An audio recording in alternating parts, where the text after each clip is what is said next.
Good morning, তোমাদের সবাইকে good morning. তো ওই যে চলে এসেছি সকাল সকাল সোনাইয়ের জন্য পান্তা ভাত নিয়ে। কালকের ভিডিওতে বলেছিলাম তোমাদের সকলকে যে আজকে আমরা ফিরি কি, তাই তো সোনা?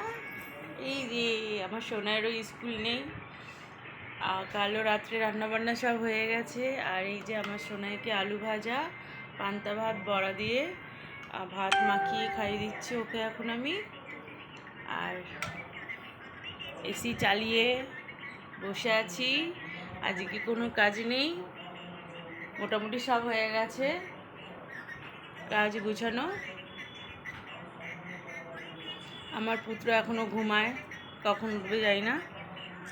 তো যাই হোক, বাবা তো দিদি কখন গেছে চা আনতে, তো আমার বৌদিকে পাঠিয়েছি চা আনতে। এই পাশেই চা বিক্রি করে, তো আজকে তো আমরা আগুন ধরাতে পারবো না, ওই জন্য চা আজকে করিনি।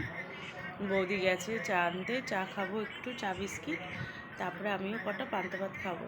আর তোমরা কে কে খেতে চাও পান্তা ভাত চলে এসো, সকাল সকাল পান্তা ভাত খাবে বড়া দিয়ে। আমার তো খুব ভাল লাগে। আর তোমাদের কার কার ভাল লাগে বড়া দিয়ে পান্তা ভাত অবশ্যই বলবে, অবশ্যই জানাবে কমেন্ট বক্সে, ঠিক আছে?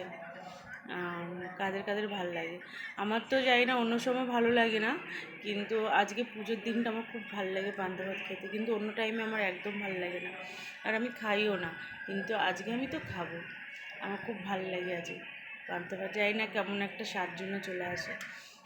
তো ওখানে আমি পুজো দিতে যেতে পারবো না, কোনো একটা প্রবলেমে যাবো না পুজো দিতে।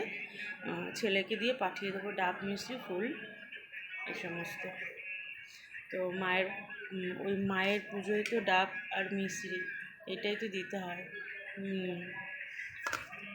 ধূপকাঠি, মোমবাতি এটা